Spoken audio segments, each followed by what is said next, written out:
So welcome back. We'll start with the question on Zoom. So could you please tell us approximately when will be the exam? I know that it's not finalized yet, but now was it in the past? How was it in the past? So the information I can give you is the exam session, which I think is mid-January, mid-February. It's I can look it up quickly. It's in the academic calendar of ETH, academic calendar of ETH. And normally there is here, I will tell you, overview semester dates 2026. The exam session is from Monday, January 19th to Friday, February 13th, right? So roughly mid-January, mid-February.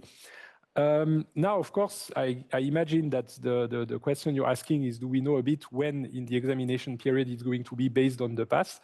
Unfortunately, we can't for two reasons. First, this is decided by the examinations office, so it's not in the control of the lecturer. So we will just be informed in the same way as you will. But also, the examinations office clearly communicates that we cannot make any expectations on the dates. From one year to the next, they really have a very complex algorithm that is able to deal with all the constraints in terms of that everybody can take all of their exams, that the rooms can be allocated and so on. It's very complex. And so it means that the date can change a little bit. So unfortunately, I'm not able to give you more information than that window, January 19th, February 13th. And we should learn probably in November. Usually they give the dates. They send an email to everybody when that is the case, right? You're welcome. When does the window end? February 13th. Checking, yes, February 13th, 26. Any other questions? Maybe since we're talking about the exam, I can tell you the exam is going to be computer-based in a computer room at ETH. Don't worry, not your laptop. It's an ETH computer. And you'll have Moodle questions, so multiple choice questions. You'll have to write SQL queries in a Jupyter notebook and answer questions about the queries. And we'll only look at the answer, not at the query itself for the points. So this is pretty much it. But of course, we have opportunities to talk more about the exam as the semester goes. Okay. Who is ready to start? Who prefers practical parts?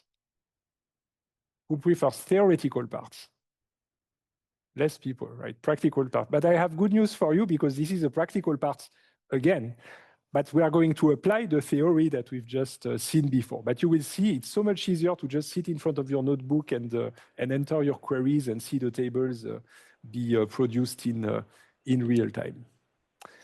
Okay, but always be grateful to the mathematicians and their theorems because they are the reason your computer doesn't crash when it could have crashed.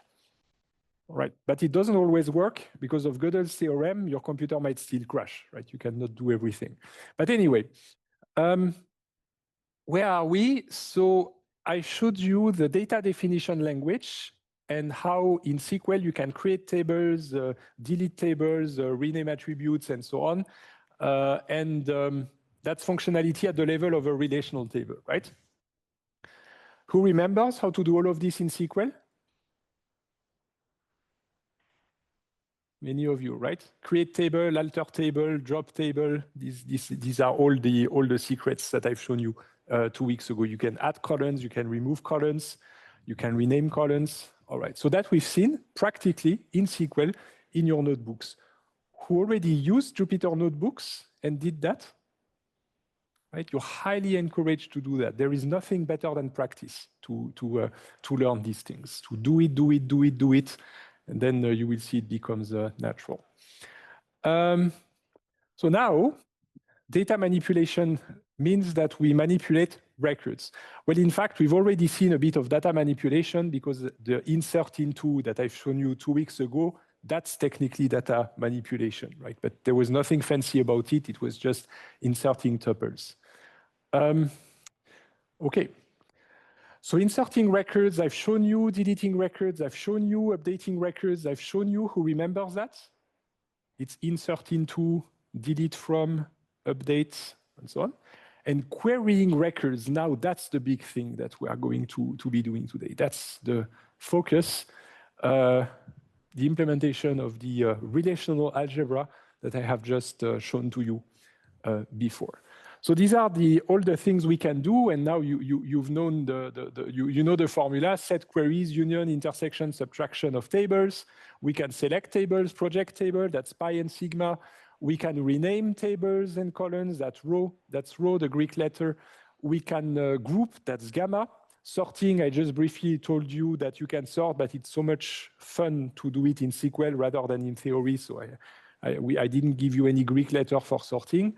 And joining, the Cartesian product is just the multiplication symbol. Natural join, that's this double triangle thing. And theta join when you manually specify the predicate as a subscript to the double triangle. All right, who is with me on this? Okay, so that's the restaurant menu. But now, instead of the Greek letters, I want to show you how you do it in your notebook, which is great.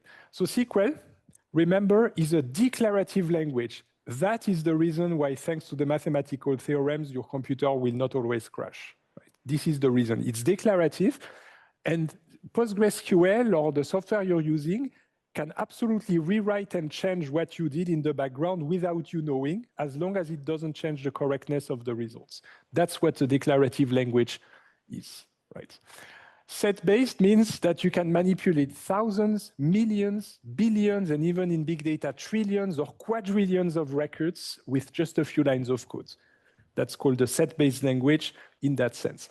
Even though we said set-based, it still can deal with maps or lists, right? What is meant with set-based here is that you deal with trillions of records at the same time with single commands. Just out of curiosity, who here says SQL? Who says SQL? Right? Maybe I influenced you a little bit, right? You can say both, it's totally fine, right? I told you it's only because it used to be called SQL, SEQUEL, Structured English Query Language. And there are still many of us who say the SQL, but SQL is fine too. Okay, but probably you want me to stop talking and to move on to the practical things. So here is the simplest query you can do here. It's select star from persons, persons being the name of the table, right? Persons right here. Select star from persons, and that is returning the table itself. So that's it doesn't change anything, just returns the table. All the results of the queries that we are going to see, technically, they don't have a name, right? They are just intermediary results that do not sit on the disk. They are not written on the disk. They are just in the memory of your machine and displayed in your Jupyter notebook. But as soon as you close the notebook or switch it off, and if you don't save the notebook, then you will lose all of the results, right? So that's why I'm not going to put any name on the resulting table. So this one is just a copy of the first one. Okay. Now. You remember that select and from, it doesn't matter if it's uppercase, lowercase, or a combination. That doesn't matter at all for the keywords. And remember that the table itself, persons, if you don't put any quotes, then it's all lowercase anyway. Even if you would write something uppercase, it all lowercase is it. It all replaces it with lowercase when it looks up the table. If you don't like that, then you can use double quotes to force the use of uppercase letters, right? Anyway, that's how we get a table. That, of course, if it's all you can do, that wouldn't be a very useful system. So let's go through the relational algebra and let me show you how you do these things. Let's start with projection, Greek letter pi, right? Projection of a table with columns ABC onto another one with AC, right? That's how you do it with SQL practically. So I have a table right here that has 6 columns, 6 attributes. Here's a query that projects to 2 columns, first name and birth date, from persons. And not surprisingly, the table I'm going to get out of this query has how many attributes? 2, yes, that's the results. So you see what happened here, it's pi. It's pi first name, birth date, right? So first name is over here, we keep it, and birth date is over there, we keep it, right? So we select first name, birth date from persons and put it in there. Now let me try it with other attributes. You will see why. So let me not take the first name and the last name, because here we don't have any duplicate issues, because in Star Trek, they usually pick the names in such a way that you understand who they're talking about, so they're non-ambiguous. But if I take other attributes that might repeat, like original series and birth date, then you see that there's duplicates in there, right? PostgreSQL is going to show you duplicates. What do we learn? We learn that PostgreSQL has at least a back semantics, vanilla flavor, right? It accepts duplicates and it will show you duplicates in the results. So that's something interesting to learn. But if you're not happy with that, you can say select distinct, right? It's either select all or select distinct. You have the choice. So select all doesn't eliminate duplicates. Select distinct will eliminate the duplicates. That's the delta. Remember delta? So delta, that's what we get when we say select distinct. And now we have a set of records. Who is with me? Right? So distinct is the magic word to eliminate duplicates. Note that all is optional. If you want to say select all, then don't bother writing all, just say select, right? Because all is just the default if you don't say anything, right? Another thing that might be confusing is that the projection is done in the select clause. Yes, yes. It doesn't make sense because you might expect, okay, the selection is done in the select clause.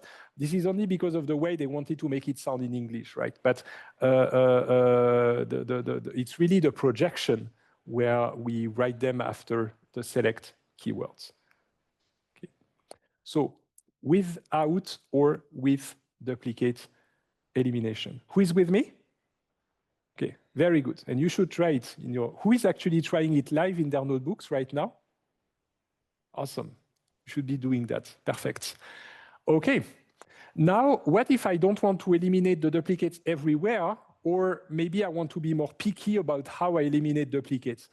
Let's say that I'm so picky that I want to only have a single person for every possible birth date. So I'm even more picky than just select distinct. So in that case, it's going to just potentially show me even less results. I'm actually not sure that's a good example I took here. Maybe I need to fix the slide. But basically, imagine you have a database of people in Switzerland, and you want only one person per city. So you're going to say select distinct on city, star, to have everything from the database. And that's going to, it's a lottery, it's just going to take one person for every city and return distinct cities, right? Who is with me? Right. That's an advanced feature. I don't think people use that very often. So if that feature confuses you, then just ignore it and don't even remember select distinct on, right? That's already advanced. But this one can be handy. This one can be useful if you want to just eliminate distinct rows. Okay. Now, I need to tell you that when you type your queries in your notebook and you press enter and instantly you get a resulting table, a lot of things happen inside the computer. And in particular, the computer is going to figure out the Greek letters and build a tree. Is there a question? Oh, yes. Let me stop for your question. Go ahead.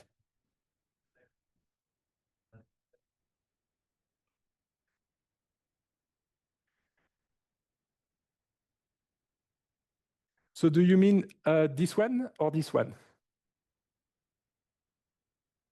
Any of these. So let me do both, right? So it's a question on the behavior of select distinct. So this one, so the select distinct, is just delta. It just eliminates duplicate records. Do you agree that when we eliminate duplicate records are by definition the same, so it doesn't matter which one you pick in that case for that slide. Do you agree? Right? The other one is different. And this is why my example, it doesn't make much sense because I should have added the other birthday. That wasn't a good example, basically. But this one, that's the reason it's advanced and people need to be careful with it, because this is going to pick one at random. So if you have multiple people with the same city, in my example with Switzerland, or you have multiple people with the same birth date, it's going to take an arbitrarily chosen record in there, and you have no control over that. And this is why, even in the documentation, they say be careful. Many people who use that, maybe they should be using group by instead, right? So I just wanted to mention it for completeness, but there is a bit of randomness in there that is involved. Does it make sense?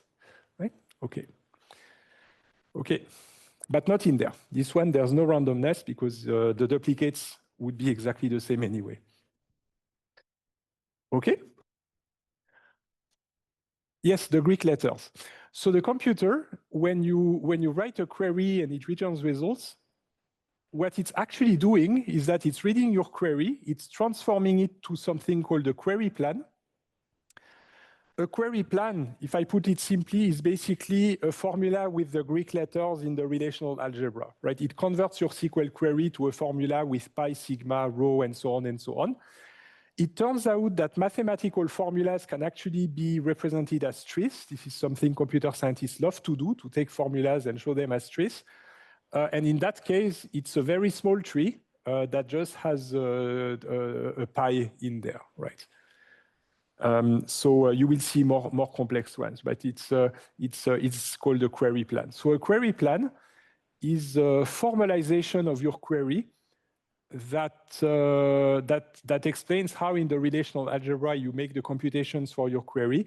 And this is where we use the mathematical theorem to transform that query plan and rewrite it in more efficient ways, right? But in that case, the query plan is so simple because it's just a projection that there's nothing to optimize, right? But for more complex queries, you can have gigantic query plans with hundreds of nodes in there in your tree. Okay. Projection. That's the first one. Now let's rename. Let's try to rename columns. That's the row letter. Here we rename column A to D. Right, the name of the column was changed. It was A renamed to D. Right, A becomes D. So let's do it. Well, not surprisingly, it's going to look a bit like the other one with select and from. But now the new thing is the as. So I still select first name and birth date, but now I rename them, saying first name as who, that's the new name, and birth date as when. So how many attributes do I have in my results? 2, yes. What are their names in the output? Who and when. Exactly, that's it. And that is because of the renaming where I used as. So you see there is no row or pi or anything in there. It's just English, plain English, right? Select first name as who, birth date as when, and that just uses different name for the attributes. Who is with me? Right? Who finds it simple? Right? There's nothing complex in there. You just specify your new names. Oh, by the way, this is optional. So you can also just not write as at all and just write select first name who, birth date when. That will also work, right? But I think it makes it a bit hard to read. So it's there's many people who have a preference to still put as to make it easier to read for others, right? Okay, so that's row. That's how we rename things. Be careful. Again, I keep telling you there's many things you can do, but you shouldn't do. An example of what you can do but shouldn't do is use the same name multiple times in the same table. You can do it because PostgreSQL is not even going to bother, but the problem is that anything can happen, surprising things. So I would just say do not do it. It's that simple. Do not do it. Do not even try to understand what happens if you do it. Make sure that you use different names. Okay? Recommendation. Okay. Now the query plan would just have row because all we did was rename. Sorry, that I'm giving you the Greek letter. It looks like this. In that case, there would be probably a pi followed by 2 rows, right? Who agrees? Okay, let me do it just to make sure. Going to take the risk that it doesn't want to project again, but I want to show that to you, to be precise. So that was right. So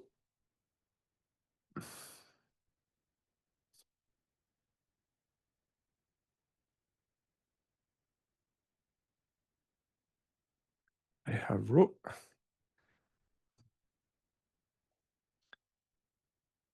And I have pi, but I need to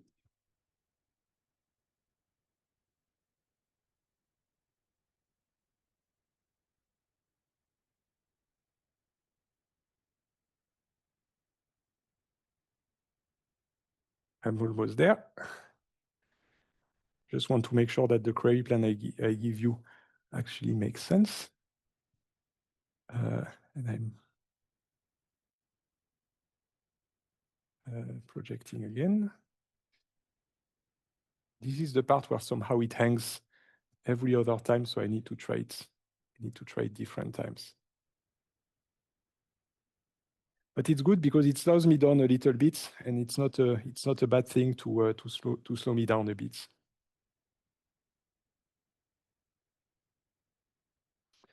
I'm going to try again to project it.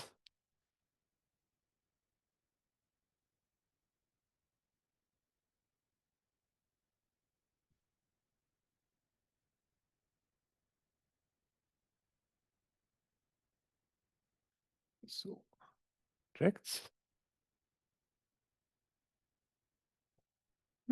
It's very annoying when it does that.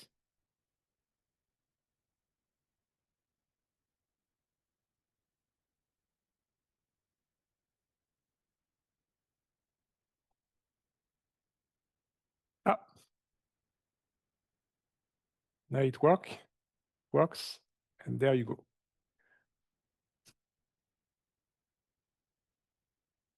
So let me ask again, who agrees that this is our query plan?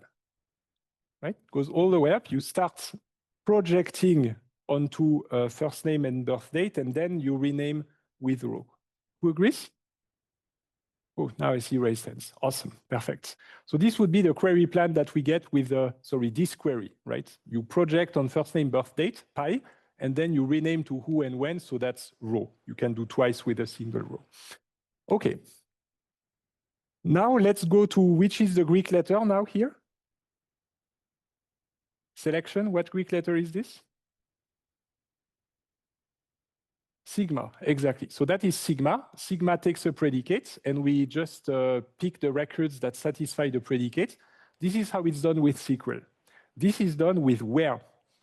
So you say select star, you're not projecting anything. We take everything from persons. Where the last name equals Crusher.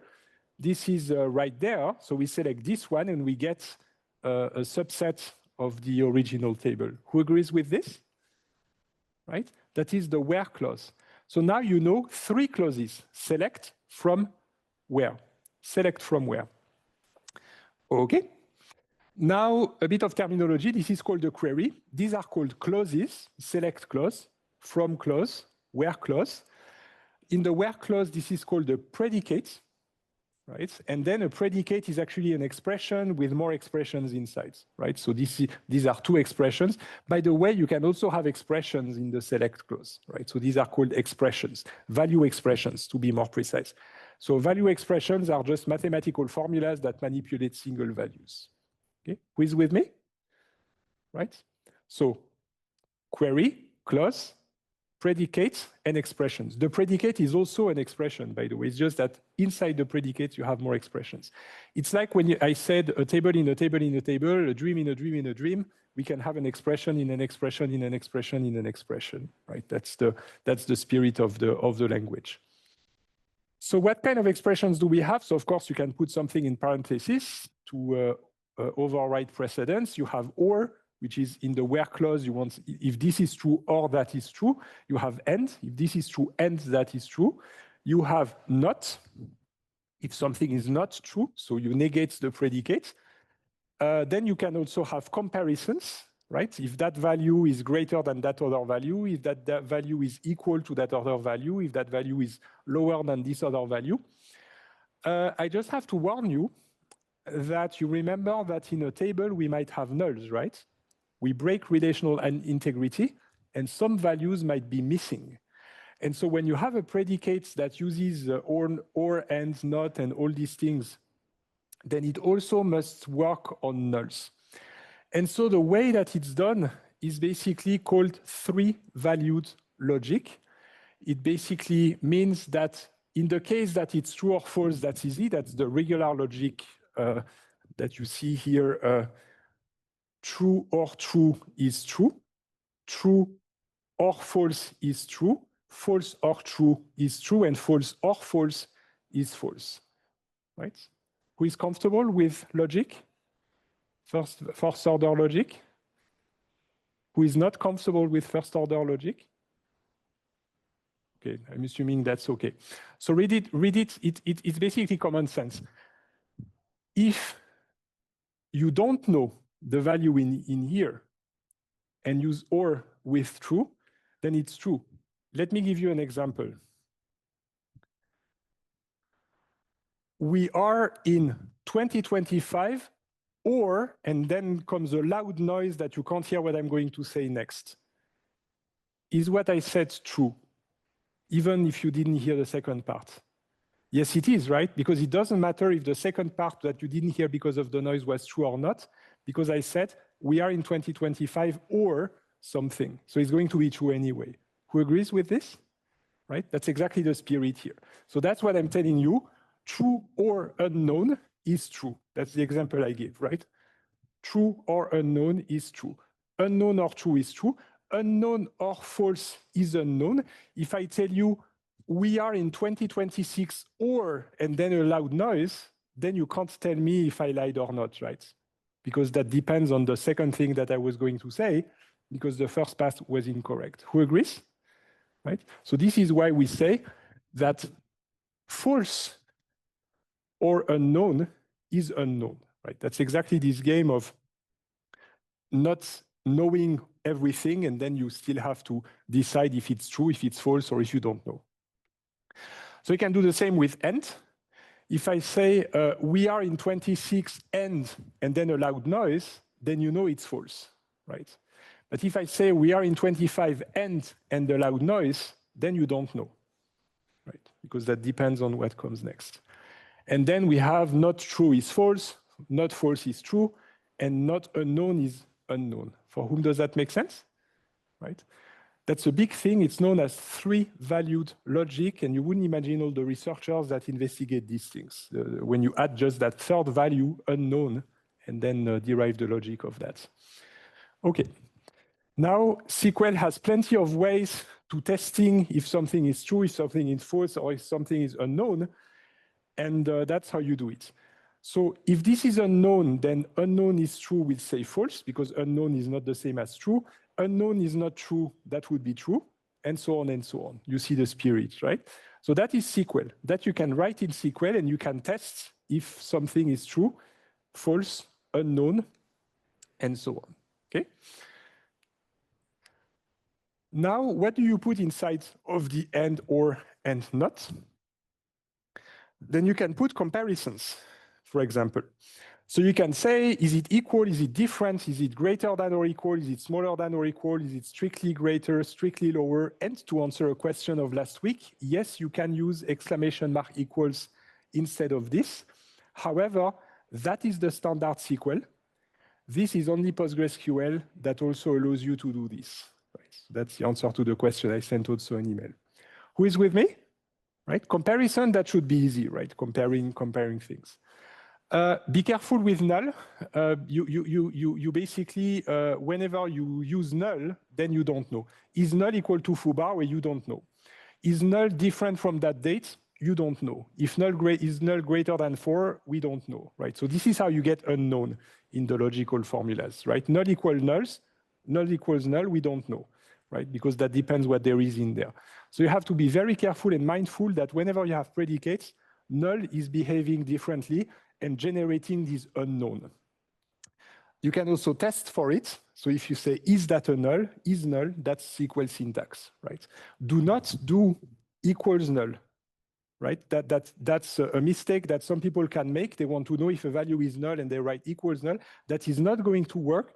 That's going to say unknown, right? You really need to write is null, is not null to test for it. For whom is that clear? Right? You also have is not distinct from and is distinct from, which are yet other ways in SQL of doing that.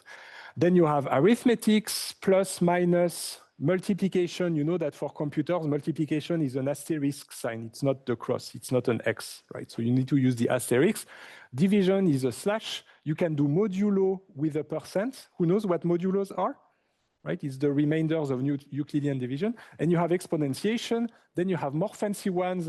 They probably had a lot of fun designing this. This is for the square root. This is for the cubic root. This is for the factorial if it's after the value. This is for the factorial if it's before the value. And this is for the absolute value, right? How do I know? I just look it up in the documentation. And at the exam, you will have the documentation. So, right, you can just look it up in there. There's many even more fun things that you don't need to worry about. You can even manipulate bits and so on, but that's just for computer scientists, so we don't care. We have trigonometric functions that can be very useful and many, many more functions. For example, the high energy physics researchers who query data sets from the CERN, they will have these kind of functions that they use. That you can also use in your query. And there's many, many, many more functions. They're all in the documentation that you can use in your formulas, in the work clause. And finally, and that's probably going to be my last slide for today. I already showed you, I think 2 weeks ago, how you can create dates by having the type and then the literal of the type. Who remembers that? Right? I did it in insert into, I think. Well, just so you know, you can also do it in these other ways. It's the same. You can also just specify the literal colon, colon, and your type, or you can say cast, and then your literal as date. Cast is just the fancy name that computer scientists give when you transform a type into another type, right? So you cast a string into a date.